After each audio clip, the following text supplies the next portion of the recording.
Hello and welcome to Lost Love Chronicles. Dear listeners, before we get started, drop a quick hi in the comments and let us know where you're tuning in from. Also, if you have any suggestions for us to make the channel better, please let us know. Now let's start with the story. My brother pushed my pregnant wife down the stairs. Then my parents defended him and threatened to disown me if I pressed charges. The second that positive line appeared on Serena's pregnancy test, it was like the sun broke through after 5 endless years of darkness. 5 years of doctor visits, painful treatments that felt more like pleas than procedures, and 2 heartbreaking losses that left our lives shattered like glass on tile. Each month brought a cruel cycle of hope and despair, and we had begun to quietly accept that maybe parenthood wasn't written in our story. So when Dr. Rome, with his gentle smile, confirmed Serena was nearly 5 months along and that everything was progressing perfectly, it felt like we could breathe again. Our son, Nathan, when we whispered to him in quiet moments, was our miracle. A symbol that sometimes, just sometimes, the universe gives you the thing you thought it had already taken. Out of a mix of joy and fear, we chose to keep it a secret. After all the heartbreak, we wanted this to be ours alone, his tiny heartbeat, those precious ultrasound images Serena kept tucked in her nightstand, our whispered dreams late at night. We spoke softly of what his laugh might sound like, the color of his eyes, whether he'd inherit my stubborn streak or the gentle kindness of his mother. But while we were building a fragile world of hope, my brother Julian's life was in a tailspin. He had always been the family's black sheep, the tortured artist, the chaotic visionary. His latest venture, a trendy neon-lit bar in Roma Norte funded by our parents and shady loans, had collapsed in spectacular fashion.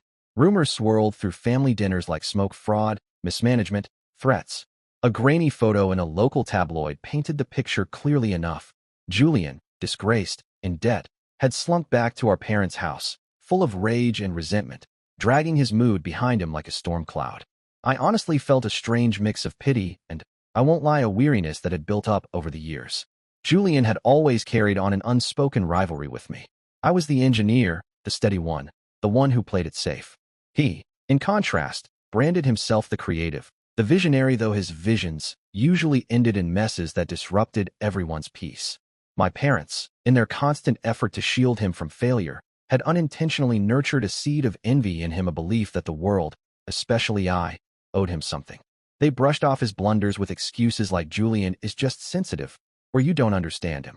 Meanwhile, even my modest accomplishments seemed to offend him, as if my success were some personal attack. Then one Wednesday afternoon, the phone rang. It was my mother, using that sweet, coaxing voice she reserved for requests she knew I'd resist. "My dear son, how are you? Listen, your dad and I were thinking. This Saturday, we're having a little barbecue at the house. Something low-key, just to cheer your brother up. He's really down lately, poor thing." I sighed. I could already see where this was going. "Mom, I don't know. Serena hasn't been feeling great lately. Lots of nausea, and honestly." "Oh, Marco, please. Just for a bit. It'll mean a lot to him, to see that we're here for him. Besides, your Aunt Elena will be there. She's been asking about you." The pressure. That never-ending family pressure. Serena, from across the room, gave me a look and a shrug that said, "Up to you, but I'd rather skip it." Still, I knew if we didn't go, I'd be getting passive-aggressive calls from my mother for weeks. "Okay, Mom," I gave in. "We'll come by for a little while, just to say hi." When I hung up, I looked over at Serena. "Just a couple of hours, love. We show up, smile, and leave before the drama starts." She gave a resigned smile. There's always drama when Julian's around. She couldn't have been more right. We arrived at my parents' house around noon that Saturday. The smell of grilled meat and charcoal couldn't quite mask the heavy tension in the air, the kind that clings to your clothes. The gathering was small. A few uncles wearing polite, strained smiles. A couple of cousins who clearly didn't want to be there. And, unsurprisingly, no friends of Julian's. My brother was slouched at the makeshift bar by the grill, already nursing a glass of whiskey that looked far too full for that early in the day. He wore that stiff, artificial smile people wear when they know they're being observed. And every so often, Julian kept tossing out sarcastic remarks that no one found amusing. Serena, radiant as always, wore a loose floral dress that gently masked the slight curve of her growing belly, noticeable only to those who knew what to look for. She clung to my arm, and I could feel her unease as if it were my own. The blaring reggae music, undoubtedly Julian's choice, stabbed at our ears, adding to the strained atmosphere of forced celebration. My father tried to keep conversations going with outdated jokes, while my mother flitted around with trays of food, her nervous smile betraying how poorly the event was going. I searched for a quiet spot away from the grill smoke and the heart of the party where Serena could sit comfortably. We were just settling into a couple of chairs beneath the shade of an orange tree when Aunt Elena swooped in effusive and loud, like a whirlwind. "My dear niece and nephew, what a miracle to see you," she gushed, wrapping us in one of her oxygen-depleting hugs. She gave Serena an especially tight squeeze. "But look at you. You're glowing. That's not just fresh air, is it?" she added with a wink and a teasing giggle. A cold sweat broke over me. I tried to steer her away. "It's the mountain breeze, Auntie. We went to Cornaca for the weekend, just to unwind." But Elena was not easily distracted. She had an uncanny instinct for sniffing out secrets. Her eyes lingered on Serena, noting the subtle way she held her purse across her midsection, the unmistakable glow in her face. I watched as realization clicked behind her eyes. "Oh, Marco, you're not fooling me," she said, dropping her voice but grinning from ear to ear. Then, leaning closer to Serena, she added, "That little belly didn't come from overeating at Cornaca's finest restaurants, did it, my dear?" Serena and I exchanged a quick, anxious glance. My heart thumped faster. "Auntie, please," Serena whispered, part plea, part embarrassment. We weren't ready to adjust. Elena cut her off with a finger to her lips and a conspiratorial look. "Your secret is safe with me for now," she whispered. But the sparkle in her eyes was anything but reassuring. We had planned to stay just long enough to be polite, then quietly slip away. But now, with Aunt Elena carrying the secret like a live wire and likely emboldened by a couple of tequilas, courtesy of my father, who kept pushing drinks to liven the mood, containment became impossible.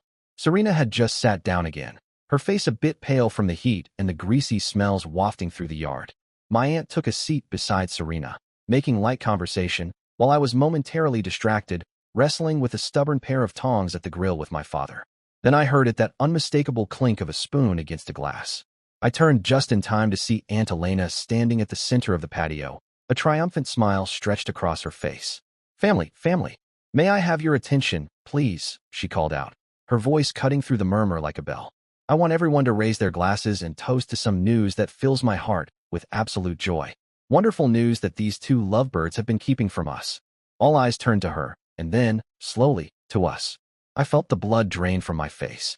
"It turns out," she beamed, "that my dear nephew Marco and the lovely Serena are going to make us uncles and grandparents once again. That's right, folks, we're going to have a new baby in the family. Congratulations, you two." For a moment, the air held an awkward stillness, the kind that stretches longer than it should. Then, like a firecracker exploding in a silent library, the reactions came all at once: cheers, applause, excited gasps. Aunt Elena's bombshell had hit with full force. What was supposed to be a subdued barbecue meant to lift Julian's spirits instantly transformed into an impromptu baby celebration. Everyone, absolutely everyone, turned their attention to us. My mother burst into tears, hugging Serena with such force I worried she might crush her. My father, eyes glistening, clapped me so hard on the back it echoed. Uncles and cousins swarmed around, firing off questions: when's the baby due? Is it a boy or a girl? How wonderful. Another one for the soccer team. Advice came down like a sudden spring hailstorm. And in the middle of that chaotic surge of well-meaning but overwhelming congratulations delivered in the most unplanned, uncomfortable way, I searched the crowd for Julian. He was still by the makeshift bar, exactly where I'd last seen him. But something had changed. The smirk was gone. The sarcasm had vanished. He stood rigid, a statue of barely contained rage. His jaw was clenched so tight it looked like it might snap, and the glass of whiskey refilled who knows how many times shook slightly in his grip. What was supposed to be his moment, a desperate attempt to draw the family together around him, if only to share his pain, had been ripped away in a blink. And in his eyes, there was only one person to blame. Me. Always me. I felt a strange stab of guilt, even though the revelation had been anything but my doing. I slipped away from the circle of congratulations and made my way toward Julian. Caesar, my best friend, who had arrived a bit late, but just in time to witness the announcement, caught my eye. His expression said it all. Be careful with him. "Julian," I began, my voice strained, "I'm really sorry, man. We never meant for the news to come out like this. You know how Elena is, she got caught up in the moment." Julian lifted his gaze slowly, his bloodshot eyes burning with alcohol and anger. He let out a harsh, joyless laugh. "Don't give me that bullsh asterisk tea, Marco," he snapped, and the stench of stale whiskey hit me full in the face. "It's always the same with you. You always have to be the center of attention. You couldn't wait, could you? Had to come and rub your perfect little happiness in my face while I'm at rock bottom." His voice wasn't loud, but it had a venomous edge that cut clean through the air. The perfect job, the perfect wife, the perfect little house, and now the perfect baby to round it all out just in time for you to shine at my expense. Meanwhile, he struck his chest with his free hand, stuck here trying to pick up the broken pieces of my life. And you show up to throw more dirt on me. Julian, it's not like that. I swear. I tried to explain, but it was useless. Like talking to a wall. Shut up, he cut me off. I don't want to hear your cheap excuses. You already ruined what little was left of this day. He downed the rest of his drink in a single bitter gulp and turned his back on me. Nearby relatives, sensing the tension, had gone quiet, their conversations replaced by furtive glances in our direction. The cheerful mood had cracked, revealing the raw nerves just beneath. Aunt Elena, of course, had conveniently vanished, no doubt realizing the storm she'd stirred up. Serena, pale and visibly shaken, approached me, one hand protectively resting over her stomach. Her eyes mirrored the turmoil inside me. "Let's go, Marco," she whispered. "Please. I'm not feeling well. This isn't good for the baby, or for me." I nodded. There was nothing more to be said, nothing worth staying for. I tried to say goodbye to my parents, who, despite the obvious tension, seemed more concerned with salvaging what was left of the afternoon than addressing Julian's outburst. "He'll get over it, he's just sensitive," my mother muttered, as if that explained everything. She couldn't have been more wrong. This was just the beginning. With a silent agreement to leave and the uneasy stares of the remaining guests trailing behind us, I gently took Serena's arm. Our plan was simple. A quiet exit, that was the plan. Slip away without creating more waves and let Julian's storm pass, or let our parents handle him the way they always did. But Julian wasn't finished. Just as we reached the porch steps, those 4 or 5 stone steps that separated the terrace from the garden, he appeared in front of us like a bad omen, blocking our path. He was even more intoxicated than before, eyes wide, a crooked grin twisting his face into something almost unrecognizable. "Leaving already?" "The life of the party," he slurred, his words dripping with venomous sarcasm. His breath a rancid mix of liquor and bile made me instinctively lean back. Or is the little princess already crashing after dropping her shiny little bomb and stealing all the attention? His eyes, leering and cruel, ran over Serena in a way that made my stomach turn. "Julian, move. Serena's not feeling well. We need to go," I said, trying to steady my voice while keeping one hand on her shoulder. She shrank slightly behind me. He laughed a dry, ugly sound. "Oh, she's not feeling well? Poor thing. Or maybe..." He stepped closer, invading our space. "Maybe it's all a lie, huh?" His voice dropped to a whisper, but it was heavy with malice. "Because with you, little brother, you never know. Maybe this whole pregnancy thing is just another one of your stunts to get sympathy or admiration. Maybe there's not even a baby in there. Maybe it's just a pillow stuffed under her dress." He tilted his head toward Serena's belly in a crude, suggestive motion. That was it. My anger erupted like a fire igniting in my chest. "Enough, Julian," I snapped, unable to hold back. "You're drunk and talking nonsense. Get out of the way." "Oh, or what?" he shot back, eyes gleaming with an unhinged energy. "You gonna hit me, Marco? Go ahead. I dare you." He swayed, but held his ground. "But before you do, I want to see. I want to see with my own eyes if what you're bragging about is even real or just another one of your damn soap operas, like always. You ruin everything." The situation had spiraled beyond control. Out of the corner of my eye, I saw my father hurrying toward us from the far end of the garden, but he was too far, too slow. Next door, old Mr. Waken, usually reserved and invisible, stood frozen behind his rose bushes, watching the scene unfold with clear alarm. And then, in a sudden, furious burst, Julian, fueled by alcohol and his festering bitterness, shouted at the top of his lungs, "Well, let's find out how real your little act is, you frauds." And then it happened. It happened so quickly, so violently, I barely had time to register it. Julian didn't go for Serena directly, not at first. His lunge was aimed at me, surprising in its force given how drunk he was. He shoved me hard in the chest. I was already standing at the edge of the top step, half-turned to shield Serena, who was just behind and to the side of me, preparing to descend. The shove threw me off balance. My feet slipped on the stone step. Instinctively, my hands reached out, grasping for anything to stop the fall.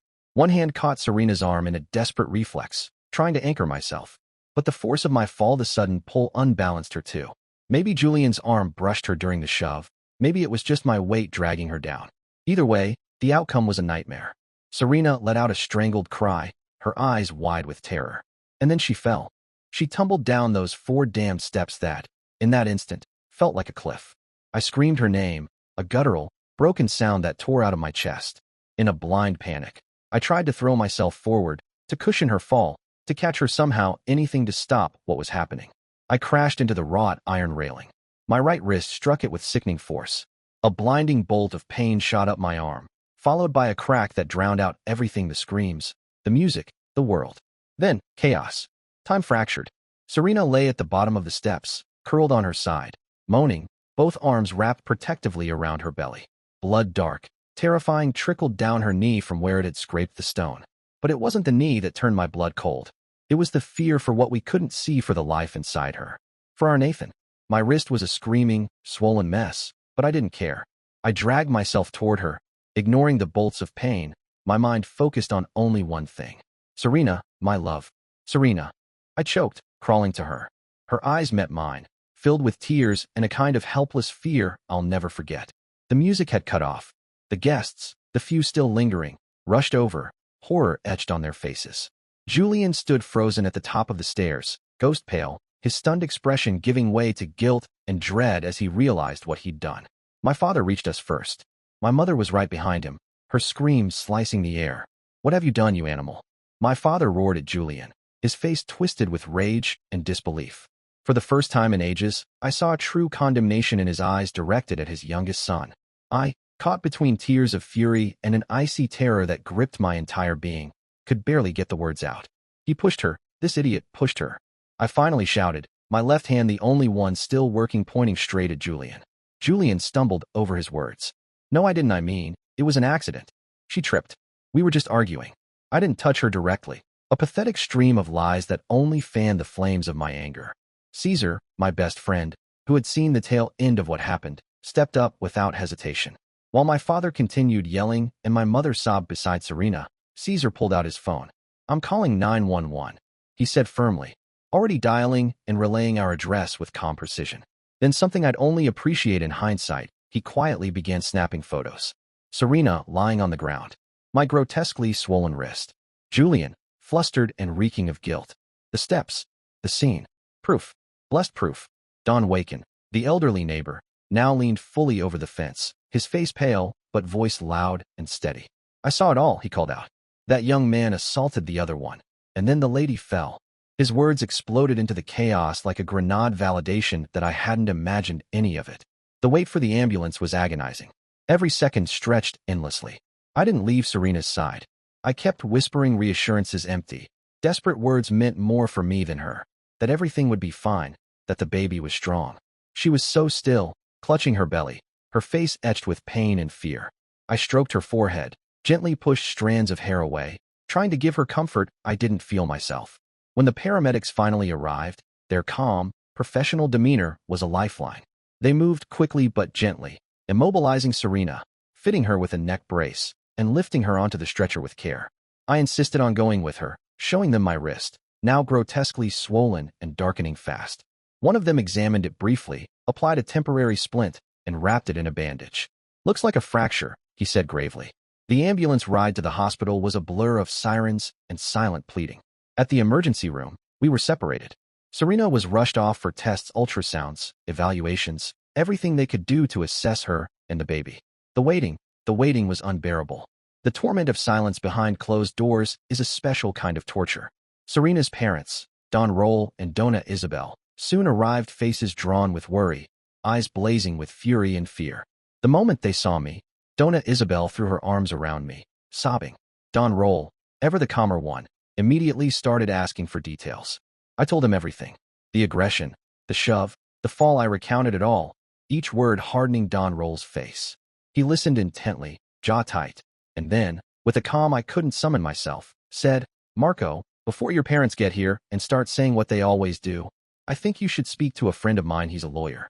Just so you're clear on your rights, and Serena's too." I nodded, deeply grateful for his level-headedness and foresight. Not long after, my parents arrived. Their faces told a whole story. Yes, there was worry, but also a flicker of shame, maybe even irritation. When I started explaining what had happened, Julian's insults, his violent outburst, the push that caused Serena to fall, I watched my mother's expression begin to shift. The concern she had for Serena started to fade, replaced by the familiar glimmer of defense she always reserved for Julian. "Oh, son, I'm sure Julian didn't mean to," she said. "You know how he gets when he's been drinking. He's under so much stress with the business." A cold knot twisted in my chest. The first cracks of betrayal appeared, subtle but unmistakable.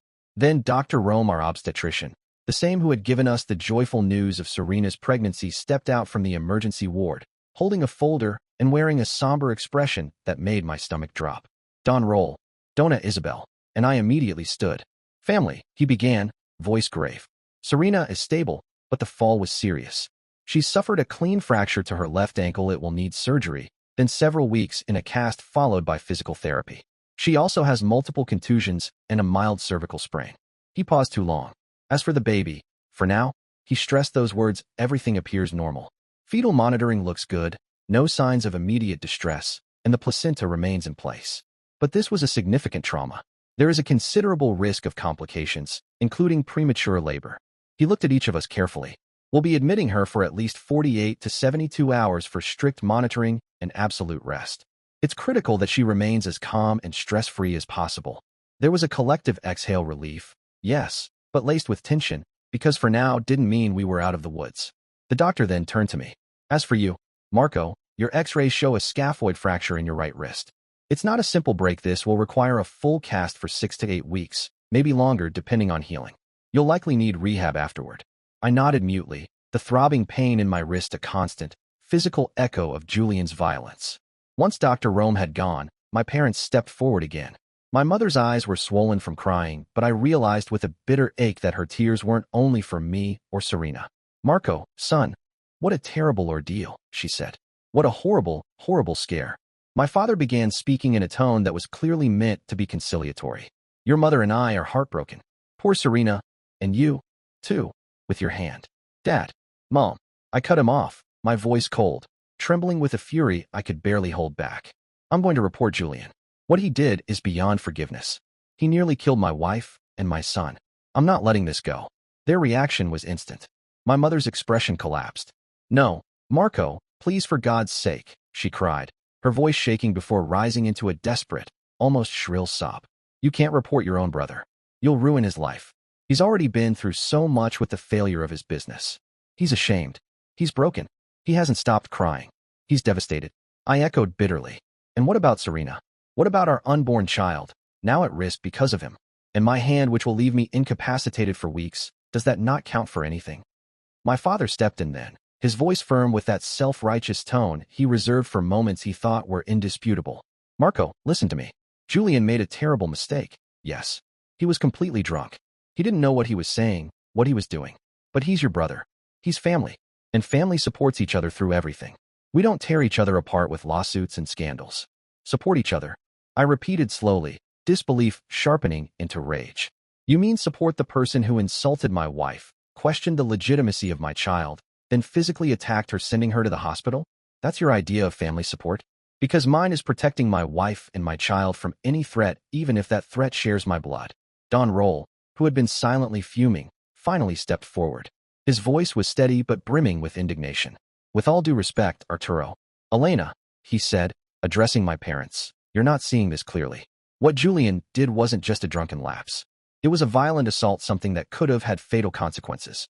Marco not only has the right to seek justice, he has a responsibility to. My mother looked at him as if he'd committed sacrilege. But a police report? That would follow Julian for life. He'd be unemployable. He'd have a criminal record. You don't understand, he's our son. Then came the blow I never expected from my father, calm and icy. Listen carefully, Marco. If you go through with this madness, if you insist on filing charges and dragging this family's name through the mud, then consider yourself cut off. No emotional support. No financial help. And don't ever expect a share in the inheritance.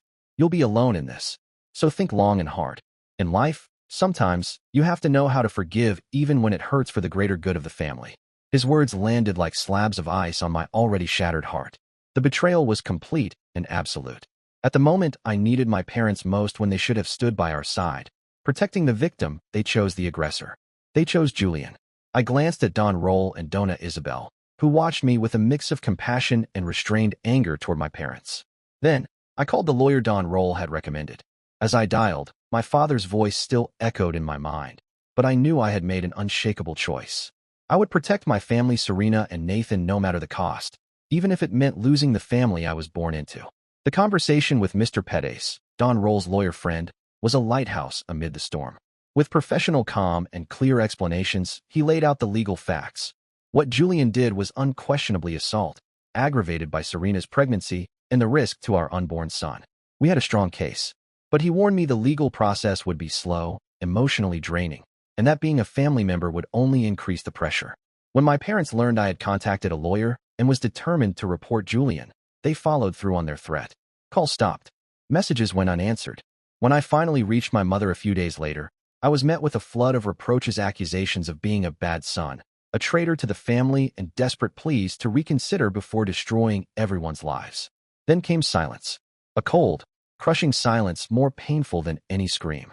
From her hospital bed, her ankle in a cast and her face pale but filled with fierce determination, Serena took my left hand, since my right was still useless, and said, "Do it, Marco. Do what you have to do. For me. For Nathan. For us. This cannot go unpunished. It's not revenge, it's justice. It's to make sure that man understands his actions have consequences." Her words were the final push I needed.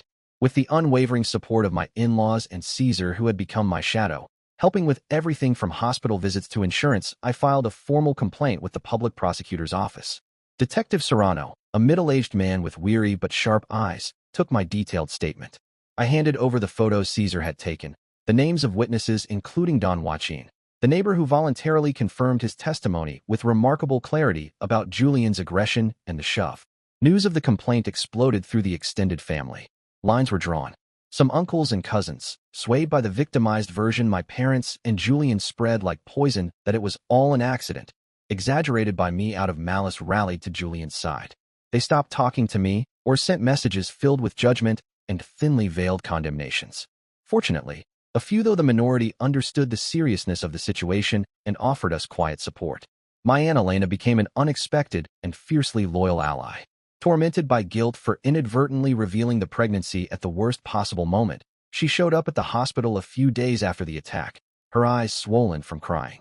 "Marco, Serena, you have no idea how sorry I am," she said, her voice trembling. "I was reckless, a busybody, but I want you to know I stand with you. What Julian did is unjustifiable, and what your parents are doing, Marco, is shameful." She told us about a huge fight she had with my mother, her own sister, defending our right to seek justice. She offered to testify about everything she had seen and heard at the party, before and after the incident, including Julian's hostile behavior. Her support amid so much betrayal was a small but vital comfort. Meanwhile, my parents wasted no time. They hired Mr. Valdivia, a criminal lawyer notorious for being a shark, the kind who charges a fortune to get guilty rich kids off the hook. From the start, Valdivia's strategy was clear. Portray Julian as a victim of circumstances, a young man overwhelmed by personal troubles who made an unintentional mistake while drunk, and paint us as bitter, vindictive people seeking revenge. They even tried to suggest that Serena had somehow contributed to her fall by putting herself in a risky situation. It was revolting. Caesar, my steadfast friend, refused to stand by idly. Concerned about the legal games and wary of any further reckless moves by Julian, he quietly began investigating the infamous failed bar. He spoke to former employees and suppliers Julian owed money to. What he uncovered wasn't surprising, but gave us more ammunition: a clear pattern of irresponsible behavior, dodging accountability, blaming others for his failures, and several accounts of his explosive temper when pressured or contradicted. While this information might not have been directly relevant to the criminal case, it painted a fuller picture of Julian's character for us and eventually for the judge. Julian, likely coached by Valdivia, tried to reach out through a distant cousin, one of those relatives trying to stay neutral. He sent Serena a handwritten letter of apology. We read it together. It was nothing more than a string of self-pity and cheap excuses, with barely a hint of real remorse. Instead, it came off as a clumsy attempt to manipulate her into pleading on his behalf. "I understand you're upset," one line read, "but I am suffering a lot through all this." Serena crumpled the letter in disgust and tossed it into the trash. The process was pure torment: endless medical exams, statements, confrontations, and the gnawing uncertainty. Months stretched on, filled with emotional exhaustion, sleepless nights, and the constant fear that justice might slip away. Finally, after what felt like an eternity, the day of the verdict arrived. Thanks to Valdivia's legal maneuvers and Julian's clean record as a first-time offender, he avoided jail. But he didn't walk away unscathed. The judge found him guilty of aggravated assault and sentenced him to 2 years of probation, mandatory psychological therapy, and enrollment in anger management and addiction programs for at least a year. A strict restraining order barred him from coming within 200 meters of us or attempting any contact. He was also ordered to pay all of Serena's and my medical expenses in full, along with a hefty fine. Hearing the verdict, I felt a strange mix of relief and disappointment. He wouldn't go to prison, but at least there were real consequences. My parents, who had been in the courtroom, left with ashen faces, murmuring about the injustice and cruelty of the sentence toward their poor, misunderstood son. For them, Julian was still the victim. For us, the long path to healing was just beginning. The months following the sentencing were a tense blend of uneasy calm and simmering anxiety. The restraining order gave us a fragile sense of safety. We knew a piece of paper doesn't always stop someone determined to cause harm, but at least it was a legal barrier. Julian's mandatory therapy was a fact, but Serena and I had serious doubts about how sincere or effective it would be for someone so accustomed to shirking responsibility. Would he truly confront his anger issues and alcoholism, or just attend sessions to dodge further trouble? That question hung heavily over us. We moved to a new apartment not because our old place held direct bad memories, but because we needed a fresh start, a space untouched by the shadow of what happened. Caesar and my in-laws helped with the move, turning what could have been a stressful ordeal into something far more manageable. Don Rao, ever pragmatic, installed high-security locks and a small camera system at the building entrance just in case. He said, but we all knew it was for our peace of mind. Serena was slowly healing from her broken ankle. Physical therapy was painful, but she met it with admirable strength, determined to be strong for when Nathan arrived. My wrist was healing too, though the lingering phantom pain and stiffness were constant reminders of that fateful day. Yet the hardest battle was emotional recovery. Nightmares plagued Serena's startling awakenings where she relived the fall and the fear for our baby. I tried to be her rock, listening, holding her, reassuring her that we were in this together. But inside, the storm of rage and sorrow continued to rage on. The silence from my parents and Julian was complete. Though a part of me yearned for some sign of genuine remorse from my brother or an honest apology from my parents for their blindness and betrayal, the more rational side of me knew it was better this way. Any contact now would only reopen fresh wounds. Annalena was our sole connection to that side of the family. She called occasionally to check on us, speaking with careful discretion and a trace of sadness. She told us that the tension with my mother remained unresolved, that my parents had become increasingly isolated, stubbornly defending Julian and blaming the world for their misfortunes. Sometimes, through her subtle messages, my parents' voices reached us indirect hints about the importance of family and forgiveness, awkward attempts to test if we might reconsider for the sake of the grandchild on the way. Annalena, true to her word, passed along these messages, but always added, "Do what you feel is right for your family, nephews. Don't let them pressure you." Then, amid this fragile calm, fear still lurking in the shadows, but hope blossoming with every kick of Nathan in Serena's belly, the day finally came. After a tense but thankfully smooth delivery, our son Nathan was born, a beautiful, healthy, crying, perfect baby. Holding him for the first time, so tiny, so vulnerable, I was overwhelmed by a fierce, boundless love. All other feelings, anger, pain, sadness, seemed to shrink, insignificant compared to the miracle in my arms. The joy in the hospital room was tangible, though tinged with bittersweet notes. Don Roll and Donna Isabel wept tears of happiness. Caesar grinned ear to ear, already planning to teach Nathan how to kick a ball. Aunt Elena's eyes shone, perhaps feeling some redemption in sharing this moment with us. But the other grandparents, the other uncle, they were absent. And though my heart overflowed with happiness at Nathan's arrival, a small, sharp pang of sadness pierced my soul for the broken family and the bonds that might never heal. Still, looking down at that peaceful little life sleeping in my arms, I vowed that nothing and no one would ever again threaten the peace and security of this new family we had just formed.